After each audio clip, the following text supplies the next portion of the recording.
ഈ വീഡിയോ ചിലർക്ക് ഇഷ്ടപ്പെടും, ചിലർക്ക് ഇഷ്ടപ്പെടില്ല. എന്തായാലും വീഡിയോ വലുതാണ്, ആവശ്യമുള്ളവർ സേവ് ചെയ്ത് വെച്ചോ. ഹിജാബ് വിഷയത്തിൽ നമ്മുടെ വിദ്യാഭ്യാസ മന്ത്രി ശിവൻകുട്ടി പറഞ്ഞതും നമ്മുടെ MP ഹൈബി ഈഡൻ പറഞ്ഞതും ഇത് നല്ലൊരു എക്സാമ്പിൾ ഞാൻ പറഞ്ഞുതരാം. ഒരു കൂട്ടര് കത്തിക്കാൻ വേണ്ടി ഇറങ്ങുവാണ്. കത്തിക്കാൻ വേണ്ടി ഇറങ്ങുമ്പോൾ ബീങ് എ കമ്മ്യൂണിസ്റ്റ് എന്ന് പറയുന്ന ആൾ, അയാൾക്ക് രണ്ട് ഓപ്ഷൻ ഉണ്ട്. അയാൾക്ക് കത്തിക്കുന്നവരുടെ കൂടെ നിൽക്കില്ല, എന്തായാലും എതിരെ നിൽക്കും. അതാണ് ഒരു കമ്മ്യൂണിസ്റ്റുകാരൻ നേരെ ചെയ്യുന്ന പരിപാടി, കത്തിക്കുന്നവരുടെ എതിരെ നിൽക്കും. അതാണ് ഒരു ഗ്ലോബൽ നിലപാട്.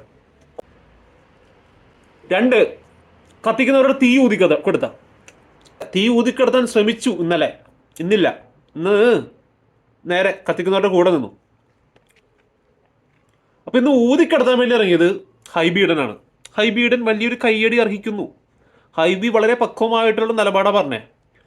വിഷയത്തെ പഠിച്ച് വിഷയത്തിൻ്റെ അതല്ലെങ്കിൽ വിക്ടിം എന്ന് പറയുന്ന അവരോട് സംസാരിച്ച് പ്രോബ്ലം സോൾവ് ചെയ്യുകയാണ്. ഇതൊന്നും ഇത്ര എസ്കലേറ്റ് ചെയ്യേണ്ട കാര്യമല്ല.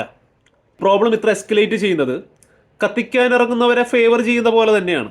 അത് നിങ്ങൾക്ക് മനസ്സിലായി കഴിഞ്ഞാൽ മനസ്സിലാക്കുക, അല്ലാത്തവന്മാർ കരഞ്ഞുകൊണ്ടിരിക്കും.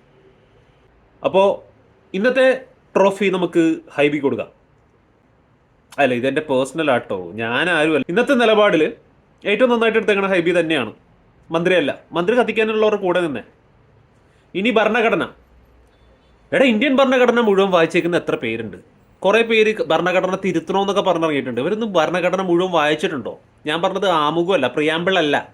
ഭരണഘടന, ഇന്ത്യൻ ഭരണഘടന എന്ന് പറഞ്ഞാൽ മറ്റേ ആ പുസ്തകം ഉണ്ടല്ലോ, പുസ്തകം കണ്ടിട്ടുണ്ടോ? അത് വായിക്കണം. അപ്പോൾ നമുക്ക് അതിൽ കുറേ കാര്യങ്ങൾ പഠിക്കാൻ പറ്റും. വീണ്ടും ശ്രദ്ധിക്കും വരേക്കും. വണക്കം.